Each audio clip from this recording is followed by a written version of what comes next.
Assalamualaikum warahmatullahi wabarakatuh. Perkenalkan, nama saya Septia Agustin Training Room dengan NIM 64114210006, Prodi Kesehatan Masyarakat. Pada presentasi kali ini saya akan menjelaskan mengenai Islam, kemodernan, dan keindonesiaan bab 3, yaitu akar Islam. Yang pertama, suatu latar belakang atau Islam klasik. Di bawah Nabi Muhammad SAW, masyarakat Arab telah melompat jauh ke depan dalam kecanggihan sosial dan kapasitas politik ketika struktur yang telah terbentuk di bawah Nabi Muhammad SAW dikembangkan oleh para khalifah pertama untuk menyediakan prinsip penyusunan suatu imperium dunia. Hasilnya ialah sesuatu yang untuk masa dan tempatnya sangat modern.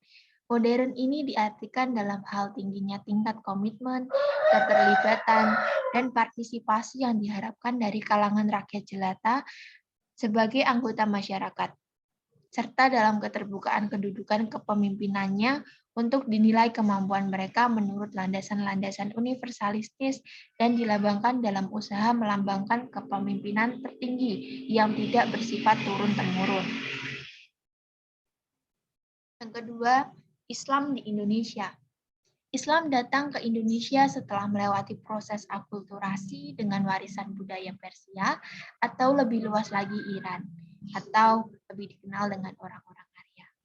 Sebagian besar dari apa yang sekarang banyak diacu sebagai peradaban Islam dengan seringkali ditunjuk sebagai bukti kebesaran Islam pada masa keemasannya, seperti tampak dalam gaya arsitektur bangunan, kesenian, sastra, ilmu pengetahuan, dan lain-lain adalah suatu kombinasi berbagai unsur peradaban yang berindikan warisan-warisan budaya Irano-Semitis. Pada masyarakat Islam Indonesia, terdapat sistem yang bertingkat-tingkat, tetapi tidak egaliter sepenuhnya, seperti pada masyarakat Islam klasik.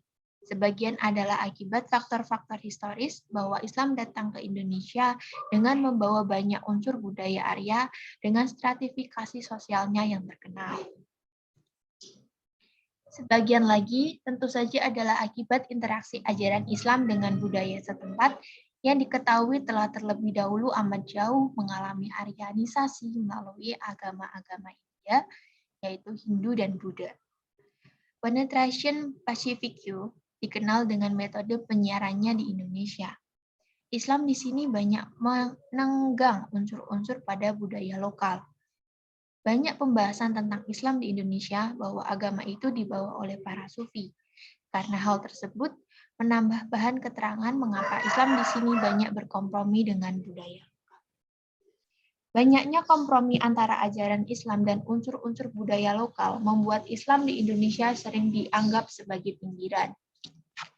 Mungkin karena proses pengislamiannya yang relatif baru, ditambah lagi dengan hambatan intensifikasi pengislaman dengan datangnya kaum penjajah barat, sehingga masyarakat Muslim di Indonesia tidak menggunakan huruf Arab untuk bahasa nasionalnya.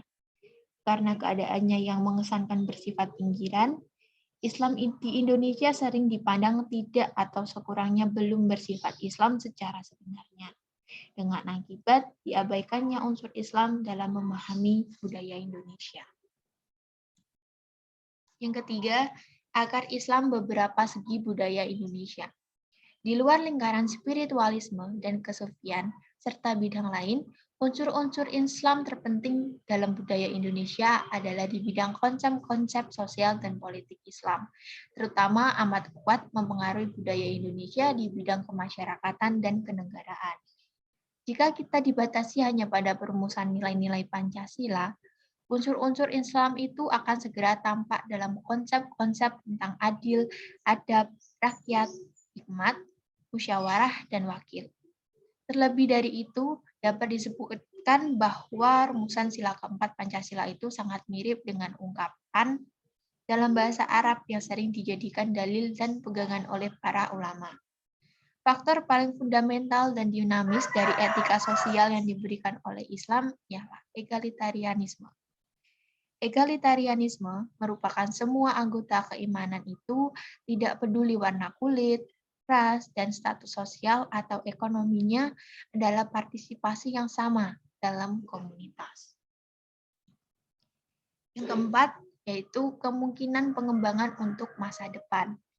Perhatian dipusatkan ke akar Islam untuk pandangan-pandangan sosial politik, khususnya egalitarianisme, karena di bidang inilah Islam dapat memberikan kontribusi yang paling penting bagi pembangunan bangsa di masa depan, khususnya pembangunan demokrasi.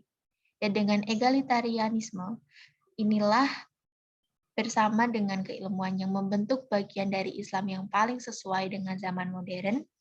Hal ini sesuai dengan yang dikatakan oleh Gendler, yaitu kenyataan bahwa varian sentral, resmi, dan murni atau dari Islam itu bersifat egaliter dan keilmuan. Sementara hierarki dan ekstase termasuk bentuk-bentuk pinggiran yang terus mengembang dan akhirnya diingkari, sangat membantunya atau Islam untuk beradaptasi kepada dunia modern. Sekian presentasi mengenai Islam kemodernan dan keindonesiaan bab 3, akar Islam dari saya. Saya mohon maaf apabila ada kesalahan dalam penulisan kata maupun dalam penjelasan dalam video presentasi ini. Sekian dari saya. Wassalamualaikum warahmatullahi wabarakatuh.